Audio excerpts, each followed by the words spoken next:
je voudrais vous inviter à vous abonner à cette page et à recruter d'autres gens qui vont s'abonner. Pour quelle raison? Parce que c'est une chaîne qui est consacrée à la dézombification du peuple noir.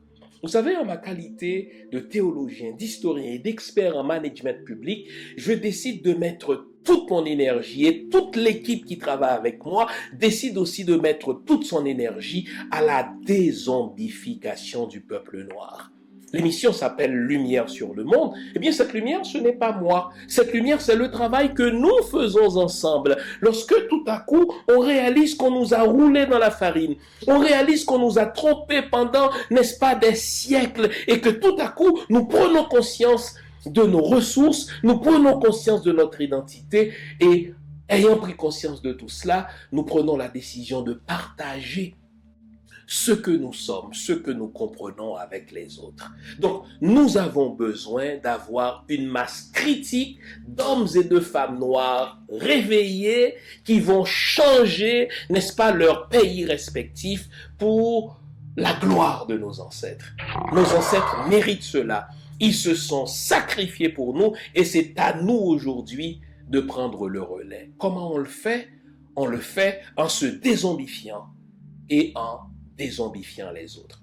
Je vous invite donc à liker ce qui se fait sur cette chaîne, à le sharer, à le partager avec les autres, à vous abonner et si vous l'avez fait déjà, à recruter d'autres qui vont s'abonner.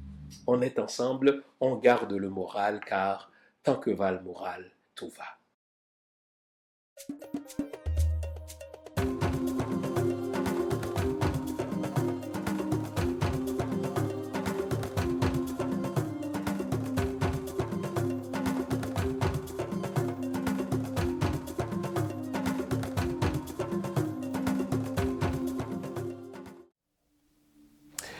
Bonjour mesdames, bonjour messieurs, bonjour le monde. Bienvenue à cette autre édition de l'émission Lumière sur le monde. Content de vous retrouver ce matin encore pour une autre émission au cours de laquelle nous allons plancher sur la crise qui dépasse le mot crise, c'est le chaos généralisé. Et c'est donc mon travail de nous aider à y voir un peu clair, de tenter de comprendre ce qui est en train de se produire. Le pays est à feu, le pays est à sang. Je ne le regrette pas car à un moment donné, il faut encourager justement le soulèvement général d'une population.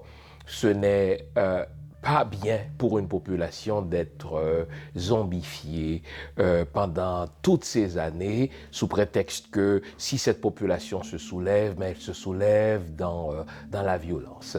Quand on dit violence, il faudra qualifier cette violence, il faudra la décortiquer. De quel type de violence parle-t-on? En tout cas, il y a une violence réactive que je ne condamne pas et que les gens de loi appellent tout simplement de la légitime défense. Je crois que ce à quoi nous assistons dans notre pays ces jours-ci, c'est tout simplement de la légitime défense, c'est de la violence réactive qui n'est pas de la violence. Si vous m'opprimez, si vous m'oppressez, si vous me faites du mal et que je réagisse au mal que vous m'avez infligé, eh bien, je ne vous fais pas du mal, je me défends. Et donc, si quelqu'un est de bonne foi, il ne viendra pas me condamner parce que je me défends. Il viendra vous condamner, vous, parce que vous m'avez provoqué. Et c'est ce à quoi nous assistons depuis plusieurs années. On a littéralement, depuis la naissance de ce pays, on a provoqué cette population, on a privé cette population du primum vivere. C'est une population qui n'a jamais mangé à sa faim, c'est une population qui n'a jamais eu droit, n'est-ce pas, à ce que tous les humains veulent, c'est-à-dire l'éducation, c'est-à-dire le travail, c'est-à-dire la sécurité, c'est-à-dire l'eau potable. Citez-moi un seul élément qui est considéré comme un droit inaliénable dans toutes les chartes de tous les pays. Citez-moi donc un seul élément auquel l'haïtien d'aujourd'hui a droit. Même le droit à la vie. Il n'y a pas droit, parce que n'importe qui peut le buter, n'importe qui peut le kidnapper contre rançon, et si sa famille n'arrive pas à payer la rançon, c'est pas compliqué, on le tue. Alors, quand une population est soumise à de telles pressions, si elle réagit, ce n'est pas de la violence. Trouvez un autre mot, mais vous n'allez pas me regarder, moi, dans les yeux et me dire c'est de la violence. Ce que la population haïtienne est en train de faire là, la population haïtienne est en train de foutre le feu partout, bravo. Elle est en train, n'est-ce pas, si vous voulez, d'y aller en vue d'une tabula rasa, c'est une bonne chose. Pour moi, c'est une défense. La population haïtienne réagit. Mais au-delà de cela, il faudra comprendre qu'est-ce qui se passe, pourquoi nous en sommes arrivés là. Et c'est donc le propos de l'émission de ce matin. Vous l'aurez compris, ça va chauffer. J'étais déjà parti, moi. Eh bien, à ce stade-ci, vous connaissez le rituel. Une bonne tasse de thé, une bonne tasse de café, une bonne tasse de chocolat chaud. Bref, tout ce qui est de nature à nous garder éveillés, car ce matin encore, nous allons nous dire les vraies affaires. À tout à l'heure. Depuis plus de 40 ans, il est le visage de la fiabilité, du sérieux et du professionnalisme en matière de produits financiers. Son nom, Louis-Yves Lucien. Pour toutes vos questions concernant la vente, l'achat, le financement ou le refinancement d'une propriété au Québec, c'est lui la solution. Louis-Yves Lucien, au téléphone 514-867-8352. Son email, lilucien@royallepage.ca. Louis-Yves Lucien, la fiabilité à portée de main.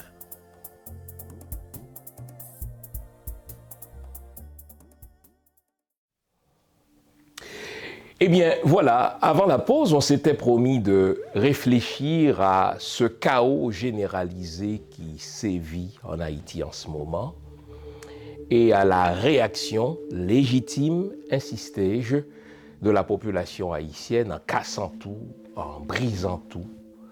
Et je félicite ceux qui appellent la population à se soulever. À un moment donné, il faut arrêter de jouer à l'autruche, là.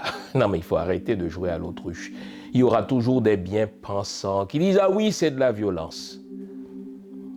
Fermez-la quand vous n'avez rien d'autre à dire, ok? Il y aura toujours des bien-possédants qui vont dire « Ah oui, on ne peut pas tout casser parce qu'il va falloir reconstruire ». Fine. Mais vous là, parce que vous avez une petite maison, parce que vous pouvez vous acheter un groupe électrogène à Miami, je veux bien. Vous l'avez construite, cette maison, à la sueur de votre front. Vous l'avez construite, cette maison, n'est-ce pas, une brique à la fois. Fine. Je souhaite que votre maison, elle, soit protégée. Ce n'est pas vous qui êtes en jeu. Ce qui est en jeu, au fait, ce sont les dirigeants politiques qui s'associent aux dirigeants économiques, qui s'associent à l'Assemblée des Nations malveillantes, improprement appelée la communauté internationale, pour maintenir la majorité des Haïtiens dans un état de sous-humanité. Eh bien, j'invite la population haïtienne à identifier ces dirigeants politiques qui ont construit leur richesse sur son dos à elle, à la population. J'invite la population haïtienne à identifier ces oligarques, ces dirigeants d'affaires, ces élites d'affaires qui n'ont jamais aidé à la création de la richesse pour tous, qui n'ont jamais aidé à la redistribution de la richesse pour tous. Identifiez-les. Et j'invite la population haïtienne à identifier ces mafieux de l'Assemblée des Nations malveillantes d'Haïti, le corps groupe, l'ambassadeur des États-Unis, de la France, du Canada, tous ces salauds qui se donnent le titre pompeux de diplomate, eux aussi sont responsables de votre état de sous-humanité.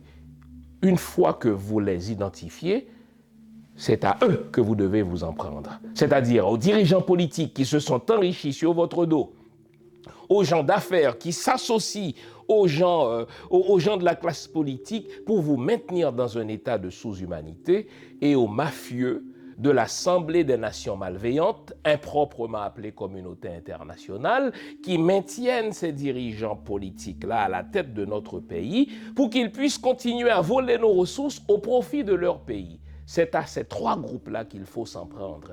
Et si vous vous en prenez à eux, ne vous faites aucun souci, ne ressentez aucun sentiment de culpabilité. Ce n'est pas de la violence, c'est de la légitime défense. Et dans tous les pays, la légitime défense est de droit. Quand une population est tyrannisée, quand un humain est tyrannisé, il a le droit, vous dis-je, de réagir. Et ceux qui sont de bonne foi ne viendront jamais dire que cette personne qui se défend fait de la violence. C'est donc de la légitime défense. Au-delà de cet éditorial, eh bien, il faut chercher à comprendre ce chaos généralisé. Eh bien, pour le comprendre, ce chaos généralisé, il faut remonter à la genèse même de ce pays. Dans mon livre qui est sorti, voilà, bientôt 3 ans, Haïti, miroir d'une société en décomposition avancée, j'ai montré qu'à la naissance même de ce pays, il n'y a pas eu d'État-nation. Toussaint Louverture est le libérateur noir qui a eu en son temps et après sa mort le plus grand rayonnement politique de toute l'histoire. Sa renommée est littéralement mondiale car rapidement son nom est devenu le symbole de l'autodétermination des peuples dans les Amériques, en Europe, en Afrique, aux États-Unis et même en Asie. Les parents attribuaient son nom à leurs enfants afin de leur assurer un brillant avenir, même en Asie, imaginez. Et les soldats partaient en guerre avec son effigie à leur cou ou dans leur poche. Au-delà de son prestige personnel, le projet politique de Toussaint Louverture est plus actuel que jamais en ce qu'il propose un vivre ensemble qui intègre l'altérité et qui transcende la race, le genre et les classes sociales. Sa vision sociétale ne se nourrit ni d'amnésie ni de ressentiment. Elle transcende les rancunes et les blessures afin de produire un nouvel être humain qui croit en la fraternité universelle et au mérite. Plus que jamais, Toussaint Louverture commande un nouveau regard sur l'humain. Mesdames, Messieurs, j'ai le plaisir de vous annoncer la sortie prochaine de mon tout dernier livre, Un nouveau regard sur Toussaint Louverture, le magnifique et le sublime, l'homme, le stratège, le politique, le gestionnaire et le visionnaire. Le livre sortira en français et en anglais en librairie le 1er octobre prochain au prix de 60 $. Cependant, vous pouvez le commander en pré-vente dès à présent sur mon site personnel au prix de 50 $. Commandez-le maintenant et bénéficiez d'un rabais substantiel de 10 $ sur mon site personnel www.jeanfilsaimé.com. Un nouveau regard sur Toussaint Louverture, le magnifique et le sublime, en français et en anglais. Commandez-le maintenant sur mon site personnel www.jeanfilsaimé.com. L'État a précédé la nation et la nation n'est jamais venue. Bien sûr qu'il y a eu un État, il y a eu des autorités qui se sont établies sur tout le territoire dès la naissance du pays. Avec le général Jean-Jacques Dessalines, devenu plus tard empereur, entouré, n'est-ce pas, de ses généraux, entouré de ses officiers, avec l'armée indigène qui est née déjà, n'est-ce pas, sous Toussaint Louverture dans les années 1791-1793, il y a toujours eu un État fort. Je n'approuve pas toujours ce que cet État a fait, mais l'État n'a jamais donné naissance à la nation, en sorte qu'on n'a jamais eu, déjà à la naissance du pays, n'est-ce pas, à proprement parler, l'État-nation, c'est-à-dire un État qui est au service de la nation et une nation qui se donne elle-même un État. Car déjà, répétais-je, à la naissance de ce pays, il y a eu un triple hold-up. J'en ai parlé dans mon livre, le triple hold-up, n'est-ce pas, que subit la population haïtienne dès la naissance d'Haïti. Le premier hold-up, c'est le hold-up politique. Malgré tout le respect que j'ai pour des ancêtres comme Jean-Jacques Dessalines, comme Henri Christophe, pour ne citer que cela, eh bien, l'historien en moi m'oblige à constater qu'à la naissance de ce pays, la nation haïtienne, la population haïtienne n'a jamais été consultée sur la manière dont elle devrait être dirigée. Très tôt après l'indépendance du 1er janvier 1804, les généraux, les officiers qui ont vaincu l'armée de Napoléon, qui ont vaincu l'armée de Leclerc, qui ont vaincu l'armée de Rochambeau, ces officiers, ces généraux, se sont réunis entre eux et ont décidé du design politique du pays. Dans un premier temps, Jean-Jacques Dessalines, j'entends, fut nommé général en chef et par la suite, il sera nommé empereur, mais il n'y a jamais eu de consultation populaire. Mais déjà, a posteriori, on constate que ça, c'est un hold-up politique qui va se répéter à travers toute l'histoire du pays. Un hold-up politique. Toute l'histoire de ce pays est tissée de hold-up politiques.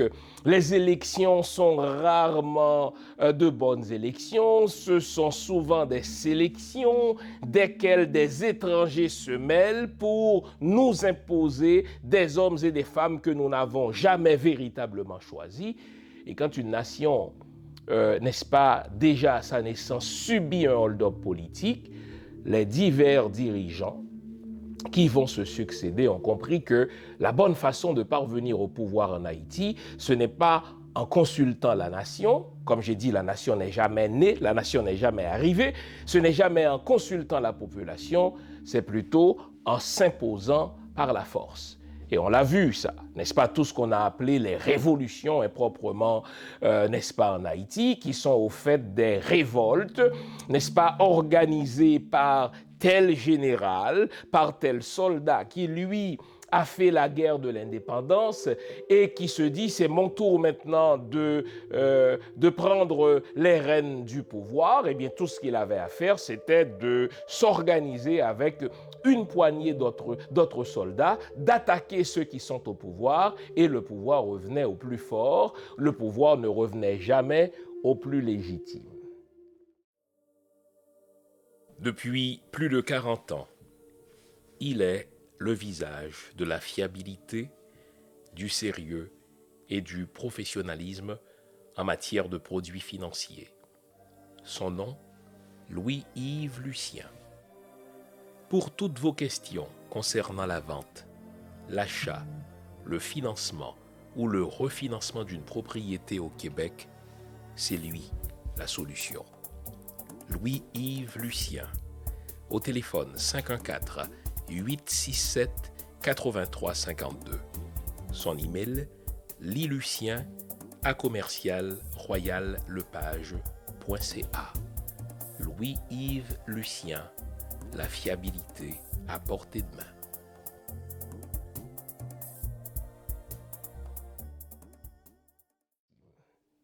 Et à travers l'histoire du pays, ce hold-up politique s'est répété ad nauseam.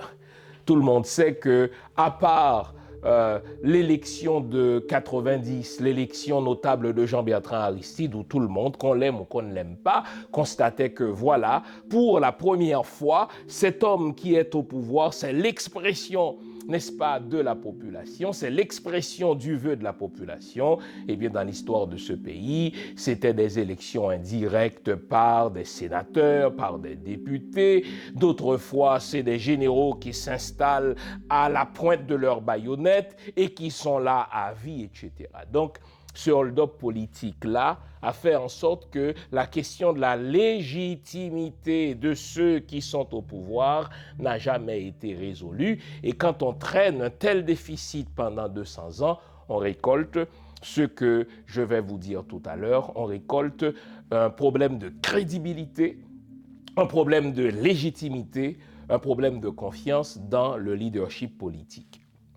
Le deuxième hold-up, c'est le hold-up, n'est-ce pas, économique, ce que j'appelle dans mon livre le hold-up de l'avoir. Il faut comprendre que pendant toute la colonie et même à la fin de la colonie, donc après l'indépendance, la terre, c'était la principale source de richesse dans notre pays d'Haïti.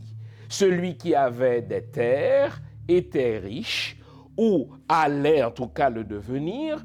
Celui qui n'avait pas de terre était pauvre, il était condamné à travailler pour les autres sans jamais espérer, n'est-ce pas, avoir de la richesse. Eh bien, très tôt après l'indépendance, il y a eu ce deuxième hold-up, le hold-up de l'avoir, ou le hold-up des avoirs, le hold-up des richesses dans ce pays. Déjà sous Toussaint Louverture, la question s'était posée avec les grands planteurs qui sont partis en exil à Cuba, qui sont partis en exil aux États-Unis, ou bien qui sont tout simplement retournés, n'est-ce pas, en France. Qu'est-ce qu'on va faire de ces latifundiers? Qu'est-ce qu'on va faire de ces grandes propriétés dont les propriétaires, n'est-ce pas, sont morts dans la guerre de l'indépendance, ou bien dont les propriétaires sont en exil?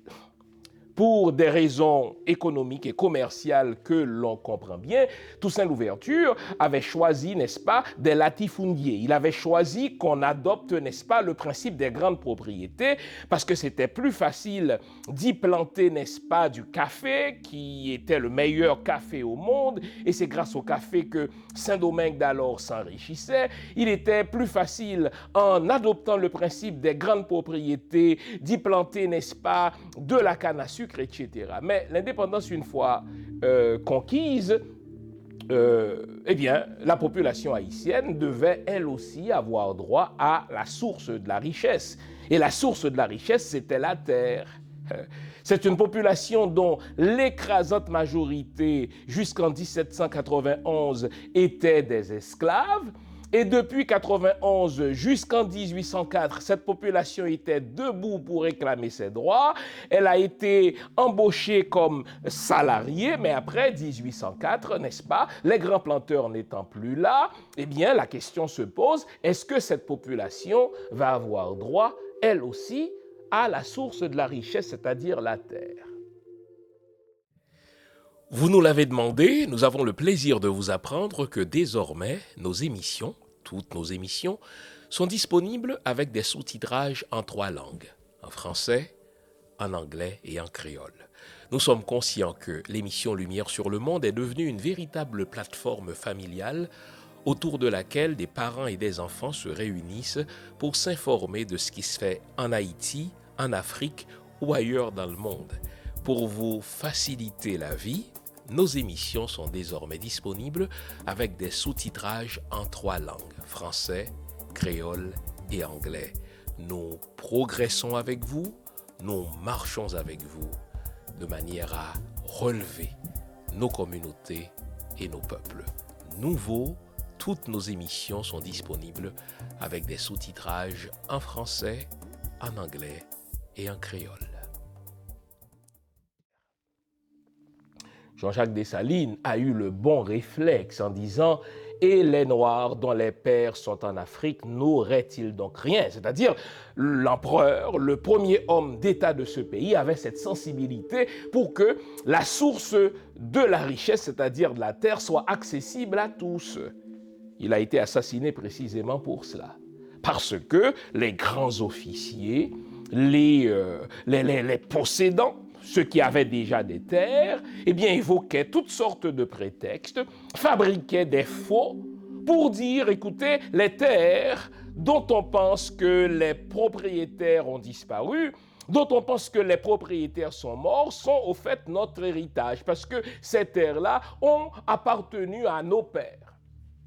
Et donc, c'est ainsi que vous allez avoir des officiers noirs, pas seulement des officiers mulâtres, vous allez avoir des officiers mulâtres qui vont littéralement faire main basse sur les grandes propriétés abandonnées par les grands planteurs, abandonnées par, si vous voulez, les anciens esclavagistes qui ont tout simplement laissé la colonie. En sorte que le deuxième hold-up, le hold-up de l'avoir, s'est imposé dans l'histoire du pays. Ceux qui ont des terres aujourd'hui, ce sont ceux dont les parents ont toujours eu des terres. Et la population haïtienne, n'est-ce pas, dans sa majorité, n'a jamais eu accès à cette richesse, n'a jamais eu accès à cette source de richesse, et l'exploitation s'est maintenue au travers de l'histoire de ce pays.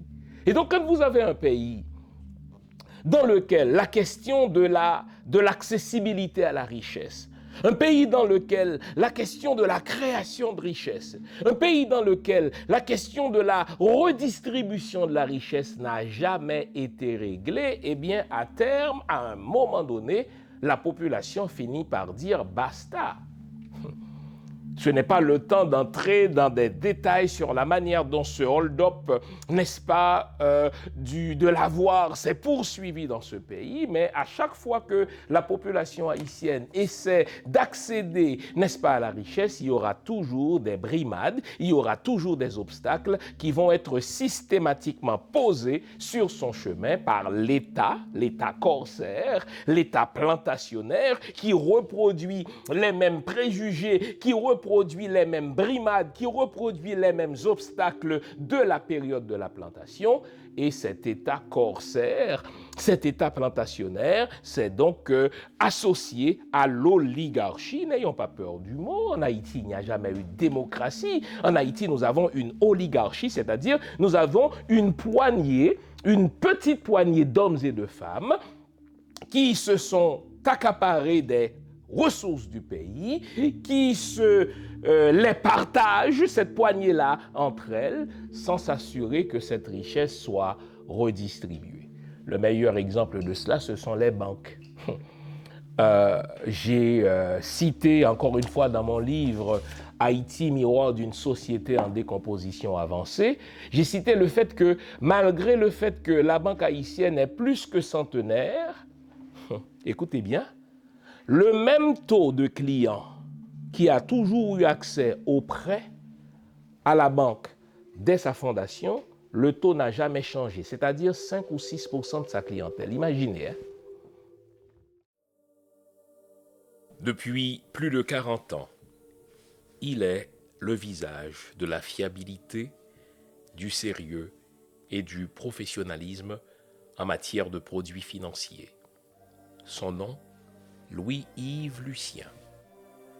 Pour toutes vos questions concernant la vente, l'achat, le financement ou le refinancement d'une propriété au Québec, c'est lui la solution.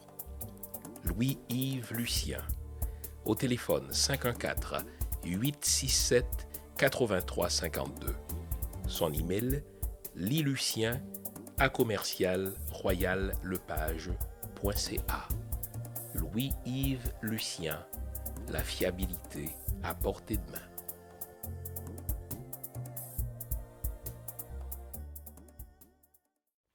Vous voyez des banques partout là, à travers Haïti, les banques poussent comme des champignons, mais les banques en Haïti ne sont pas une source de création ni de redistribution de la richesse. J'ai dit, et c'est ma formule, les banques sont plutôt une plateforme de captation des devises. Et aujourd'hui, la crise à laquelle nous assistons est aussi partie de là. Vous avez une banque spéculative qui ne se soumet pas au contrôle de la Banque centrale d'Haïti. C'est les banques qui décident du taux de change auquel, n'est-ce pas, on va acheter le dollar américain. Les banques décident qu'aujourd'hui, n'est-ce pas, il faut plus que 125 gouttes pour acheter un dollar. Allez savoir pourquoi. Et ce sont ces mêmes banques qui, quand vous et moi qui vivons à l'étranger, envoyons de l'argent américain à notre famille en Haïti, ce sont ces mêmes banques qui décident qu'elles ne vont pas donner l'argent en dollars américains à notre famille, elles vont décider souverainement de donner cet argent-là en gourde, n'est-ce pas, à notre famille. Et je vous le donne en mille, devinez qui est-ce qui décide du taux auquel, n'est-ce pas, elle va donner la gourde à notre famille, c'est encore la banque. La Banque centrale sert à quoi? À rien. Car il y a, si vous voulez, une complicité mafieuse, il y a une proximité, il y a une promiscuité mafieuse entre le directeur de la Banque centrale et les propriétaires de banques en Haïti. Alors, quand aujourd'hui la population se fâche et qu'elle fout le feu dans les banques, est-ce que je devrais en pleurer? Non. Si je dois pleurer, je vais pleurer pour la population haïtienne. Pour la population haïtienne qui subit cette bulle spéculative, n'est-ce pas, du yo-yo de la gourde haïtienne par rapport au dollar américain. Je ne vais pas pleurer pour des mafieux qui ne sont pas de véritables banquiers, qui sont des gangsters. Et je vous le dis, les banques en Haïti, écoutez bien, dans un pays où 75 à 85% d'une population ne travaille pas, écoutez-moi bien, les banques haïtiennes accusent dans toute la région le plus haut taux de rentabilité. Allez savoir pourquoi. Savez-vous d'où viennent les rentabilités, d'où vient la rentabilité, d'où viennent les profits des banques en Haïti? Justement, de la spéculation. Parce que les banques en Haïti ne sont pas de véritables banques, ce sont des comptoirs de change. Quand vous allez dans un comptoir de change, vous échangez $1 canadien pour un certain nombre d'euros, ou bien vous achetez des euros parce que vous allez voyager, vous vous rendez dans un comptoir commercial, et bien les banques haïtiennes sont des comptoirs commerciaux. Jusqu'à 65 à 75% des profits des banques en Haïti viennent des échanges entre les devises. Alors vous comprendrez pourquoi les banques, n'est-ce pas, se frottent les mains grâce à cette spéculation qu'elles entretiennent. Il faut y foutre le feu. Et ne venez pas me dire à moi, vous n'y réussirez pas. Oui, mais en y mettant le feu, qu'est-ce qu'on gagne? C'est plutôt, on n'a jamais gagné là-dedans. On n'a jamais gagné. En y mettant le feu, nous envoyons le signal clair à ces mafieux que le temps est venu pour qu'on établisse des règles claires sur la manière dont les banques doivent fonctionner. Non seulement, c'est seulement 5 à 6% de la clientèle des banques qui ont accès aux prêts, c'est terrible. Même le microcrédit en Haïti sont au fait d'un système usuraire. Ça va? Et donc, les banques font leurs profits. Il s'agit ici d'énormes profits, n'est-ce pas, grâce aux échanges commerciaux. Il faut y mettre le feu. C'est la seule façon qu'on va mettre un terme à ce système. Donc, le hold-up de l'avoir. Quand une population n'a jamais accès à la richesse, parce que l'État ne se soucie pas de créer de la richesse, parce que l'État ne se soucie pas de redistribuer la richesse, à un moment donné, la population explose. La population se soulève et bravo. Et il y a enfin le troisième hold-up que j'appelle le hold-up du savoir. Vous savez, il n'y a pas d'hold-up plus infernal que ce triple hold-up. Le hold-up politique, une population qui ne peut jamais se donner le dirigeant qu'elle veut. Le hold-up, n'est-ce pas, de l'avoir, donc le hold-up du pouvoir, le hold-up de l'avoir, la population n'a jamais accès à la richesse, et enfin le hold-up du savoir. Les divers ministres de l'éducation en Haïti, pour la plupart, ce sont de véritables clowns. Vous voyez, là, je fais des nuances. Je n'ai pas dit qu'ils le sont tous. J'ai beaucoup de respect pour le travail que Nesmi Maniga est en train d'effectuer ici. Nesmi Maniga travaille dans un mauvais gouvernement, dans un très mauvais gouvernement. Ça a toujours été le cas dès le moment où il est entré en politique. Il était ministre d'éducation sous le régime kleptomane, c'est-à-dire voleur de Michel Martelly. Mais il faut avoir le courage de dire, mais cet homme-là semble être animé de bonne foi. Il fait du travail appréciable, même si je regrette de toutes mes forces qu'il fasse ce travail-là dans ce type de gouvernement-là. Gouvernement kleptomane, gouvernement assassin, gouvernement dilapidateur de fonds. Et là, il est rappelé au service avec l'arrivée d'un autre assassin, avec l'arrivée d'un autre voleur qui répond au nom d'Ariel Henry, et c'est un autre gouvernement PHTK, c'est-à-dire un gouvernement de voleurs, un gouvernement d'assassins. J'apprécie le travail que Nesmi Maniga fait, mais ça ne vaut pas plus que cela. Et donc je dis, la plupart des ministres de l'Éducation en Haïti sont des clowns. J'aime à rappeler historiquement que Fidel Castro est arrivé au pouvoir en 1959. Lorsqu'il est arrivé au pouvoir en 1959, 30% de la population cubaine, essentiellement des paysans, ne savaient ni lire ni écrire.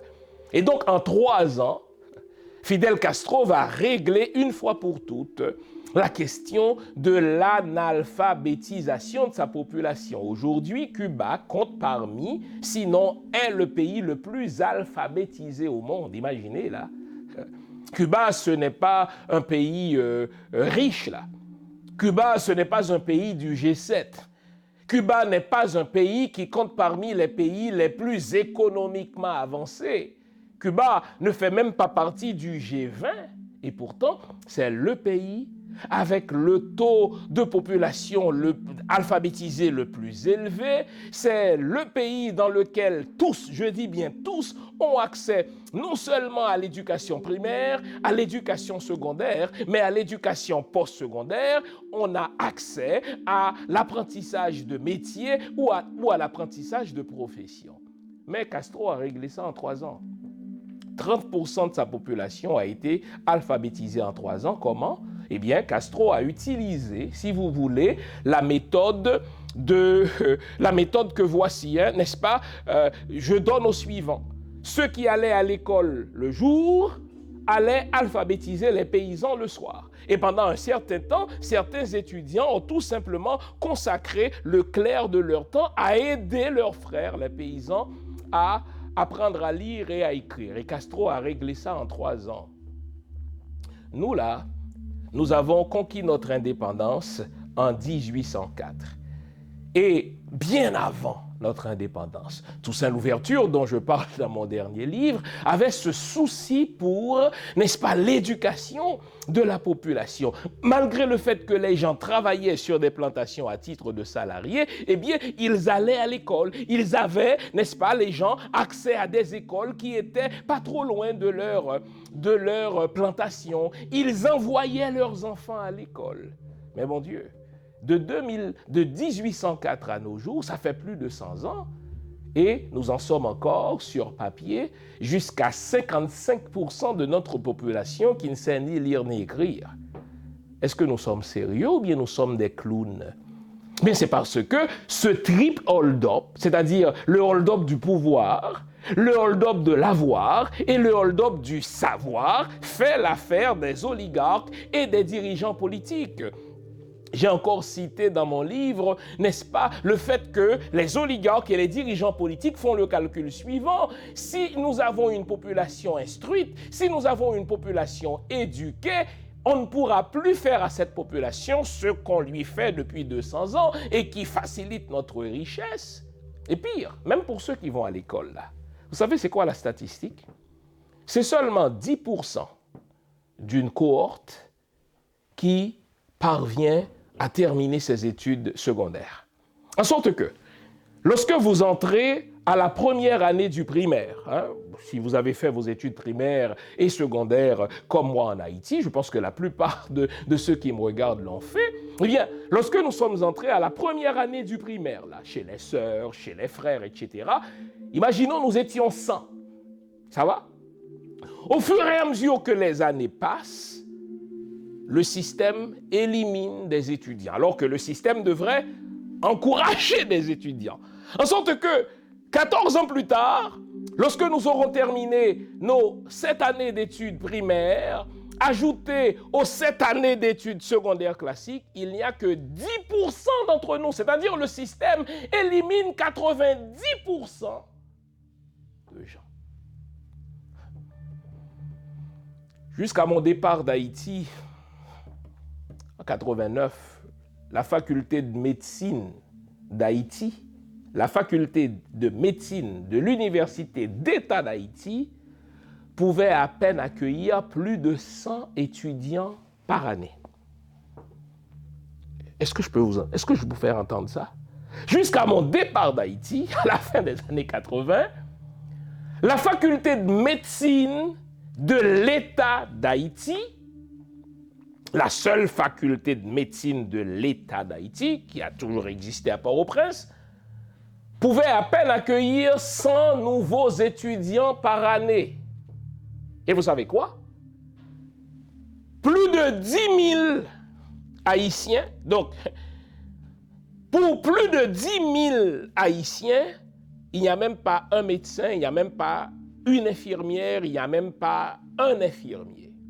Alors, la priorité de l'État n'a jamais été de faciliter l'accès à l'éducation parce que plus on maintient ce peuple dans la sous-éducation, plus facilement on va pouvoir l'exploiter. Alors, ce à quoi nous assistons là, les amis, c'est la résultante de ce triple hold-up. Hold-up du pouvoir, hold-up de l'avoir, hold-up du savoir. Et ce système-là, il faut y mettre le feu. Ce système-là, il faut lui foutre un coup de pied dans le cul. Parce qu'autrement, on va continuer à y aller avec des pansements, on va continuer à y aller avec des petits, si vous voulez, des petits changements cosmétiques. C'est comme maquiller un cochon. Quand on maquille un cochon, là, on peut bien mettre au cochon, n'est-ce pas, du rouge à lèvres.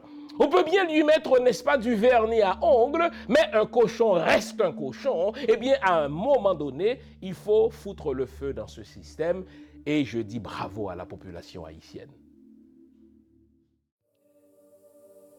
Toussaint Louverture est le libérateur noir qui a eu en son temps et après sa mort le plus grand rayonnement politique de toute l'histoire. Sa renommée est littéralement mondiale car rapidement son nom est devenu le symbole de l'autodétermination des peuples dans les Amériques, en Europe, en Afrique, aux États-Unis et même en Asie. Les parents attribuaient son nom à leurs enfants afin de leur assurer un brillant avenir, même en Asie, imaginez. Et les soldats partaient en guerre avec son effigie à leur cou ou dans leur poche. Au-delà de son prestige personnel, le projet politique de Toussaint Louverture est plus actuel que jamais en ce qu'il propose un vivre ensemble qui intègre l'altérité et qui transcende la race, le genre et les classes sociales. Sa vision sociétale ne se nourrit ni d'amnésie ni de ressentiment. Elle transcende les rancunes et les blessures afin de produire un nouvel être humain qui croit en la fraternité universelle et au mérite. Plus que jamais, Toussaint Louverture commande un nouveau regard sur l'humain. Mesdames, Messieurs, j'ai le plaisir de vous annoncer la sortie prochaine de mon tout dernier livre, Un nouveau regard sur Toussaint Louverture, le magnifique et le sublime, l'homme, le stratège, le politique, le gestionnaire et le visionnaire. Le livre sortira en français et en anglais en librairie le 1er octobre prochain au prix de 60$. Cependant, vous pouvez le commander en pré-vente dès à présent sur mon site personnel au prix de 50$. Commandez-le maintenant et bénéficiez d'un rabais substantiel de 10$ sur mon site personnel www.jeanfilsaimé.com. Un nouveau regard sur Toussaint Louverture, le magnifique et le sublime, en français et en anglais. Commandez-le maintenant sur mon site personnel www.jeanfilsaimé.com. Une fois qu'on a compris pourquoi nous en sommes là aujourd'hui, maintenant, regardons les conséquences de ce triple hold-up. Le hold-up du pouvoir, le hold-up des avoirs, le hold-up du savoir. Eh bien, il en résulte donc une crise de leadership. Vous savez, Ariel Henry, là, est Premier ministre parce que l'Assemblée des Nations malveillantes, les Nations Unies, le corps groupe, l'ambassadeur américain, l'ambassadeur du Canada, l'ambassadeur de la France, parce que donc l'Assemblée des Nations malveillantes a tweeté. Imaginez le manque de respect pour vous et pour moi là. Des gens qui clament la démocratie, mon œil. Des gens qui sont pour la légitimité, mon œil. Des gens qui sont pour l'autodétermination des peuples, hein? C'est ce pourquoi ils encouragent l'Ukraine à se battre au nom de l'autodétermination des peuples. Eh bien, c'est Ariel Henry, assassin, qui a les deux mains trempées dans l'assassinat du président Jovenel Moïse. Ariel Henry, qui est l'homme de l'autre assassin, mais voleur de surcroît, Michel Martelly, il est là parce qu'un dimanche après-midi, moins de 2 semaines après l'assassinat crapuleux de Jovenel Moïse dans sa résidence, l'Assemblée des Nations malveillantes a tweeté « Nous voulons Ariel Henry ». Et dès que l'Assemblée des Nations malveillantes, improprement appelée communauté internationale, a tweeté que nous voulons Ariel Henry, c'est comme si c'est Dieu qui venait de dire son fiat là, qu'il soit fait ainsi.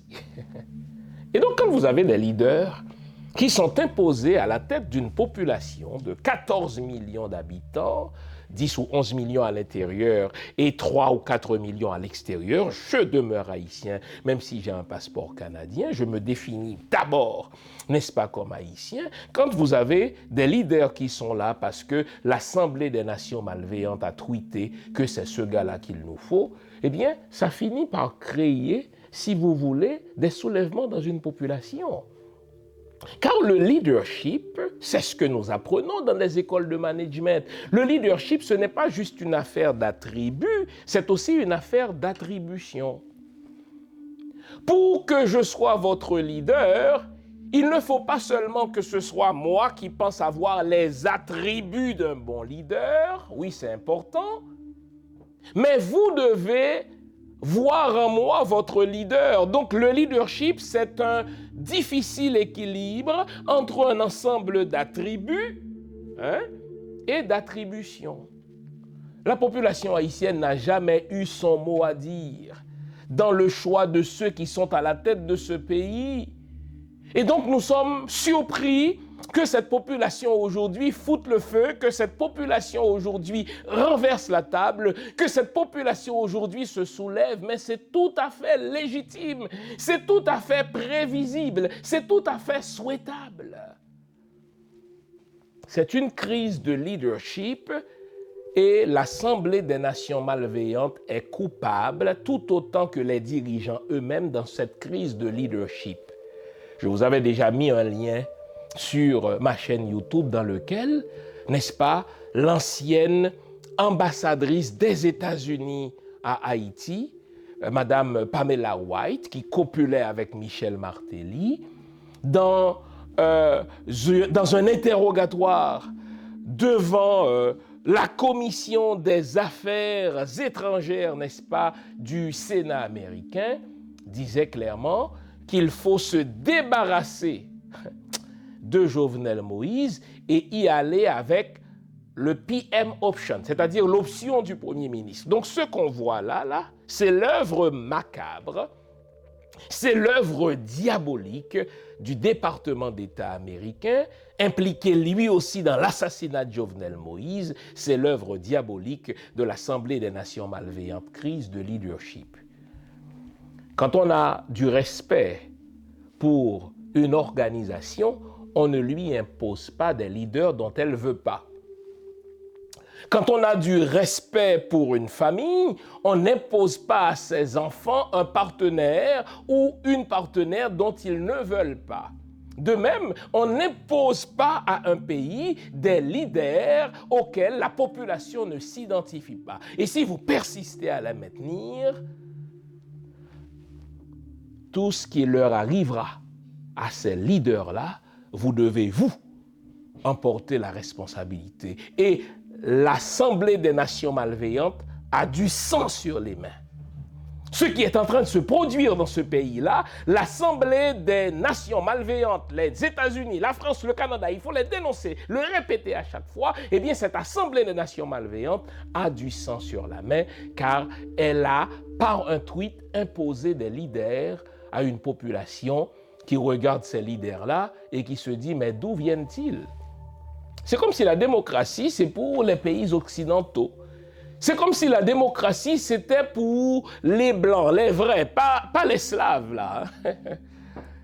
Mais quant aux nègres, On peut continuer à leur imposer qui on veut en fonction de nos intérêts stratégiques.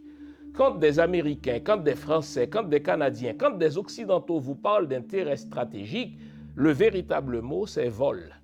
Quand les États-Unis vous disent, écoutez, nous avons des intérêts stratégiques dans ce pays, ce qu'ils veulent dire, traduction, ils sont en train de voler les ressources de ce pays. Quand la France vous dit, nous avons des intérêts géostratégiques dans tel pays africain, ce que la France voudrait dire, nous sommes en train de voler les ressources de ce pays africain. Donc, il faut commencer par décortiquer ce langage patelin, ce langage doucereux, ce langage onctueux que les médias nous tiennent. Intérêt géostratégique, mon œil. Vous êtes en train de voler nos ressources. Et donc, ce à quoi nous assistons là, c'est la résultante de ce triple hold-up qui donc se manifeste dans une crise de leadership. Cette crise de leadership est due au fait à une crise de crédibilité. Les leaders ne sont pas crédibles. Depuis qu'Ariel a été placé là, grâce à un tweet de l'Assemblée des Nations malveillantes, il promet un gouvernement d'apaisement. Il promet de faire baisser le coût de la vie. Il promet la sécurité. Il promet de s'attaquer aux bandits. Dans les faits, les bandits sont protégés par la police et on ne peut toucher à un kidnappeur si on a la permission directe de ceux qui sont au pouvoir. En fait, les policiers ont peur de s'attaquer aux bandits à sa patte, comme je les appelle. Les garçons que l'on voit là, parfois cagoulés, que l'on voit avec, n'est-ce pas, des sandales, on a peur de les attaquer, eux, parce que ceux-là, ils sont protégés par des bandits à cravate. Les Ariel Henry, les ministres de la Justice, le chef de la police, les Michel Martelly et tant d'autres politiciens qui s'enrichissent grâce à ces actes de banditisme. Les leaders ne sont pas crédibles parce que ce n'est pas nous qui les avons choisis. Il en résulte donc une crise généralisée de confiance. Vous savez, même l'économie bat de l'aile lorsque les consommateurs perdent confiance. Lorsque les consommateurs perdent confiance, eh bien, ils retiennent leurs dollars dans leur poche. Eh bien, il en est de même dans une population. Lorsque les membres d'une population, lorsqu'un peuple perd confiance dans son leadership, parce que le leader n'est pas crédible, eh bien, il y a une crise de confiance généralisée. Plus personne ne croit, plus en personne. Et vous savez, qui est-ce qui fait danser tous ces dirigeants-là, tels des marionnettistes? C'est l'Assemblée des Nations malveillantes. Si on assiste à ce chaos généralisé, c'est parce que ce pays a été dirigé par une suite de clowns qui n'ont jamais pensé à l'État, qui ont pensé tout simplement à leur réélection. Vous savez, il y a un principe dans les sciences politiques. L'une des différences fondamentales entre un homme d'État et un politicien, elle se trouve dans cette phrase. L'homme d'État pense à long terme, il pense au pays, il pense à l'État. C'est pour ça qu'on appelle l'homme d'État. Tandis que le politicien, lui, il pense à court terme, il pense à sa réélection. Et parfois, il va prendre une décision qui peut faire du mal à l'État, il s'en fout, pourvu que ça facilite sa réélection.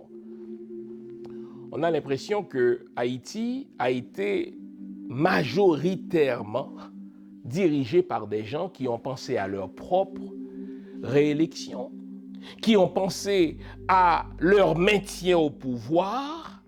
Donc, ils vont penser à court terme, ils vont penser sur un horizon de 4 ans, ils vont penser sur un horizon de 5 ans, plutôt que de penser à long terme. Donc, il y a un déficit d'hommes d'État dans ce pays. Et puisqu'il y a un déficit d'hommes d'État dans ce pays, il en résulte donc un manque d'institutions. Il n'y a aucune institution étatique qui fonctionne. En tout cas, aucune institution régalienne. On entend par institutions régaliennes, des institutions qui sont là pour exercer la souveraineté de l'État en matière de sécurité, en matière de vivre ensemble, en matière de respect de la loi, en matière de défense du territoire, en matière de défense des intérêts de cette nation devant les étrangers, aucune institution étatique ne fonctionne. Pourquoi? Parce qu'on a à la tête de ce pays des gens qui ne travaillent pas pour le pays, des gens qui sont placés là par la communauté des nations malveillantes. Nous avons un État failli, entretenu artificiellement et superficiellement, le jeu de mots ici s'impose, par l'Assemblée des nations malveillantes. Vous avez une population qui n'en peut plus de souffrir, une population qui n'en peut plus de se faire kidnapper, une population qui n'en peut plus de se faire rançonner. Regardez, il y a 8 jours de cela, ou à peu près, n'est-ce pas, on a assassiné une famille au complet, comme au hasard. Qu'est-ce que les gens ont fait? On ne sait pas. Il y a encore quelques semaines de cela, n'est-ce pas, on a incendié le véhicule d'un ancien sénateur qui fut accompagné d'une autre personne et il n'y a toujours pas d'enquête. Quand on arrive à un tel état d'abrutissement, quand on arrive à un tel état de sauvagerie, quand on arrive à un tel état d'ensauvagement, eh bien, dites-moi, qu'est-ce qui reste à la population? Il ne lui reste qu'à foutre le feu partout, et à ceci, je dis bravo. Il y a enfin une crise de moralité publique. Et cela se ressent même dans le vocabulaire. Moi, quand j'étais à l'école, on disait voler les biens de l'État, c'est voler les biens de tous, même si cela n'était guère respecté, mais au moins on l'apprenait dans ce petit livre-là d'instruction civique. Mais il existait encore. Et on prenait le temps de nous instiller ces principes-là dans l'esprit, à savoir que voler les ressources de l'État, c'est voler ce qui appartient à tout le monde. Mais aujourd'hui, ce n'est même plus ça. Voler les biens de l'État, c'est être intelligent. Si quelqu'un ose servir dans l'État sans voler, il y en a quelques-uns, heureusement, mais c'est lui qui est passé pour un idiot.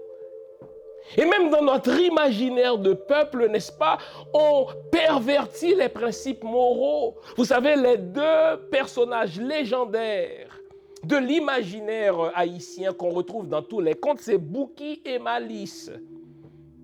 Bouki, c'est le bon gars, c'est le gars naïf, c'est le gars qui est prêt à partager, c'est le gars qui est prêt à servir, c'est le gars qui est prêt à se sacrifier pour l'autre. Mais n'est-ce pas lui, Bouki? Eh bien, c'est un imbécile, c'est un idiot.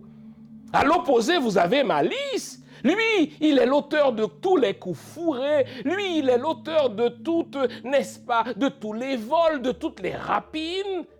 Et à chaque fois qu'on nous raconte une histoire entre Bouki et Malice, c'est Malice qui gagne. Subliminalement, qu'est-ce qu'on est en train de dire à nos jeunes? Mais il faut être comme Malice. D'où les politiciens avec lesquels on se retrouve aujourd'hui, les Michel Martelly, les André Michel, les Ariel Henry, tous ces salauds-là, n'est-ce pas, qui sont au fait des types de Malice, qui sont la reproduction de ce personnage Malice, qui font comme Malice, parce que c'est ce qu'on nous a appris à l'école. Crise de leadership, crise de crédibilité, crise de confiance, crise d'institutions, crise d'hommes d'État, on les cherche ces hommes d'État, crise de moralité publique. Et la question se pose, où sont ceux qui sont véritablement capables dans ce pays? Il y en a. N'allons pas faire comme cet imbécile de l'OEA qui a dit, écoutez, Haïti ne pourra pas s'en sortir seul. Foutaise. Que ce gars-là aille s'occuper de ses fesses, hein, le secrétaire actuel de l'OEA. C'est un imbécile. Il dit d'une part, les échecs que subit Haïti sont les échecs de la communauté internationale, mais du même coin de la bouche, il dit, écoutez, malgré le fait que c'est nous qui sommes responsables, n'est-ce pas, nous, de l'Assemblée des Nations malveillantes d'Haïti, mais Haïti, si elle veut s'en sortir, a besoin de nous. On n'a pas besoin de vous, c'est pas compliqué.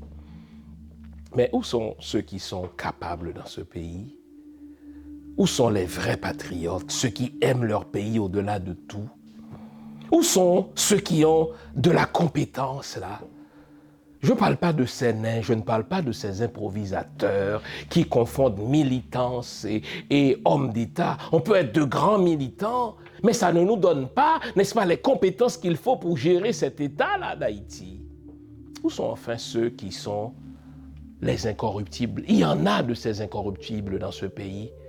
Nous avons des gens qui n'ont jamais été corrompus. Nous avons des gens qui refusent de se laisser corrompre. Mais arrêtez de vous cacher dans le placard. Ce n'est pas une honte d'être incorruptible. Ce n'est pas une honte de ne pas se laisser ou de ne pas s'être laissé corrompu par l'Assemblée des Nations malveillantes. Exprimez-vous. Sortez sur la place publique.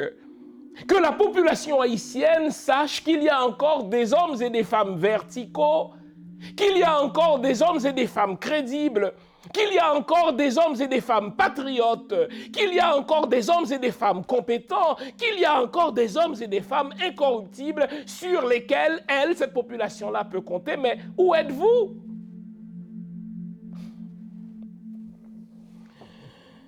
Et puisque j'aime toujours terminer mes émissions par un que faire, vous savez, tous les problèmes, disait Einstein, sont dans la nature, mais toutes les solutions aussi sont dans la nature. Un problème sans solution est tout simplement un problème mal posé. Ce à quoi nous assistons en Haïti n'est pas quelque chose d'inédit pour les humains, ce n'est pas quelque chose qui n'a jamais existé sous aucun autre cieux, non. Ce chaos, d'ailleurs, mis en place par l'Assemblée des Nations malveillantes, ce n'est pas un chaos qui tombe du ciel, c'est un chaos qui est entretenu par l'Assemblée des Nations malveillantes, par le PHTK. Ils appellent ça, eux, le traitement de choc, pour faire peur à des gens comme vous et moi qui nous intéressons au bien-être de notre pays pour qu'on ne puisse pas y entrer et faire de la politique. D'autres pays ont connu ça. D'autres pays connaissent ça en ce moment. Regardez ce que la France a fait en Libye. Regardez ce que la France avait fait au Mali et que les Maliens sont en train de corriger grâce au courage du colonel Goïta. Colonel que la France continue de tenter d'assassiner à chaque fois, mais qui résiste grâce à la vigilance des Russes. Donc un problème sans solution est tout simplement un problème mal posé. Il y a une solution. La solution, c'est tout simplement un gouvernement formé d'hommes et de femmes patriotes, compétents et incorruptibles qui vont, eux, s'occuper de l'exécutif, commission de gouvernement en face de laquelle il y aura, n'est-ce pas, une autre commission de contrôle de l'action gouvernementale, commission composée, elle aussi, par d'hommes et de femmes patriotes, compétents et incorruptibles.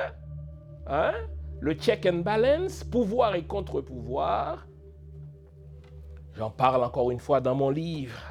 Haïti, miroir d'une société en décomposition avancée, un livre prophétique, je le dis, n'est-ce pas, sans fanfaronnade aucune. Et là, cette commission gouvernementale, travaillant avec une commission de l'action gouvernementale, va reconstruire la maison. Oublions cette affaire d'élection. Pendant au moins les 5 prochaines années, je suis heureux d'entendre même un Moïse Jean-Charles. En général, Moïse Jean-Charles, c'est quelqu'un qui est chaud là pour les élections et qui souffre, comme la plupart des politiciens haïtiens, n'est-ce pas, de ce que j'appelle, n'est-ce pas, une élection dicite. Vous savez, comme dans l'appendicite, il y a comme un mal là qui fait en sorte qu'on veut participer à des élections. Mais même Moïse Jean-Charles a dit qu'il faut surseoir pour l'instant à des élections. Bravo Moïse Jean-Charles. J'aime bien votre militance, en passant. Eh bien, on va surseoir aux élections pendant les prochaines années et on va reconstruire notre maison. On ne va pas reconstruire la maison en demandant conseil au département d'État. Les conseils du département d'État ont toujours été pour le malheur de ce peuple. On va se tourner vers un autre bloc Et moi, je ne me cache pas.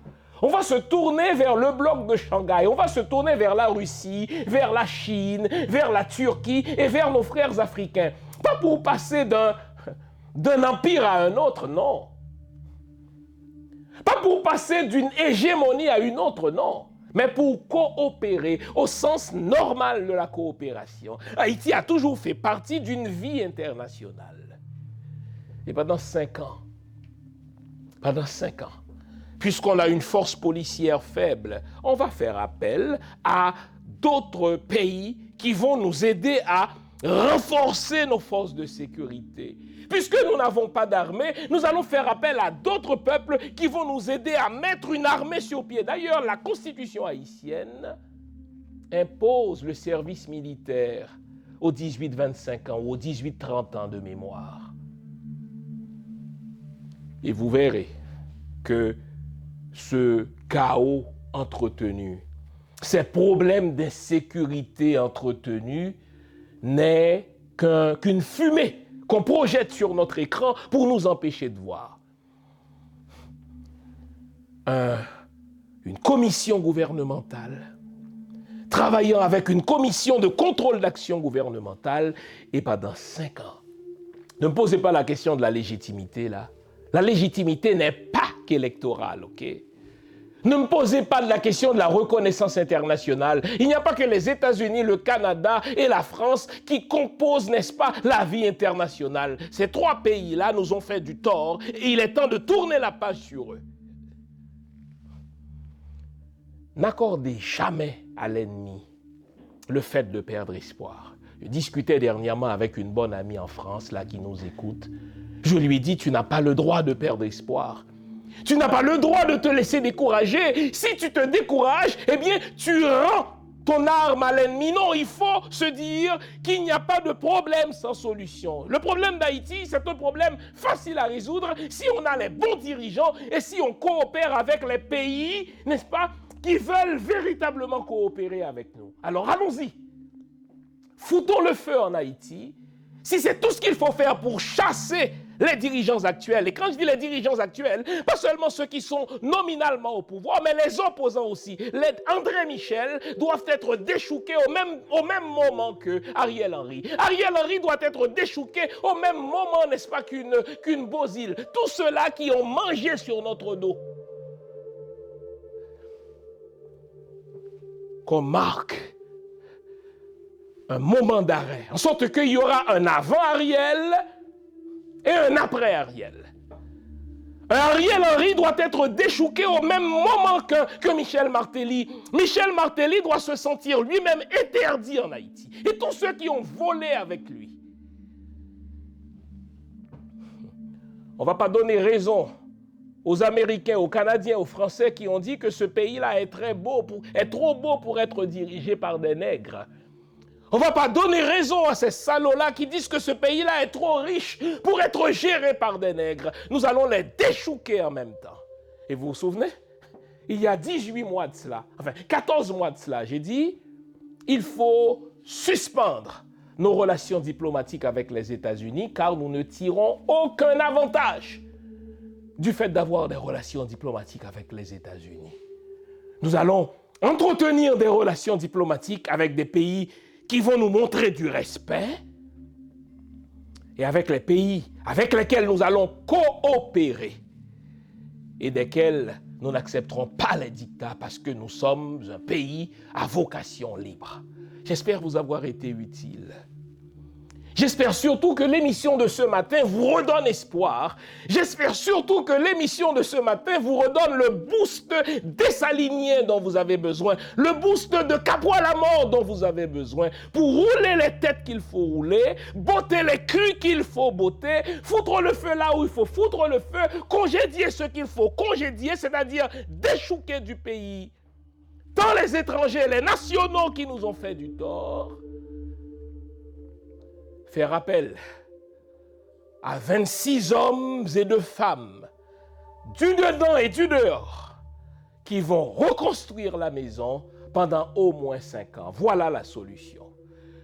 Partagez l'émission, likez l'émission Et si vous voulez replonger dans votre histoire, bien la connaître, pour retrouver l'énergie grâce à laquelle vous allez reconstruire votre pays, commandez donc mon dernier livre sur Toussaint Louverture. C'est un petit bijou de livre. Vous allez comprendre comment, probablement, l'un des plus grands génies de toute l'histoire se trouve dans notre race. Il est né chez nous sur notre terre. Et donc, nous avons son ADN. Nous sommes de la même pâte que lui. Et si nous suivons son exemple, Haïti redeviendra le phare qu'il est appelé à être. Merci d'avoir été à l'écoute. On se retrouve la semaine prochaine pour une autre émission du même genre. Et ne l'oubliez pas, gardons le moral, car tant que va le moral, tout va. Allez, au revoir.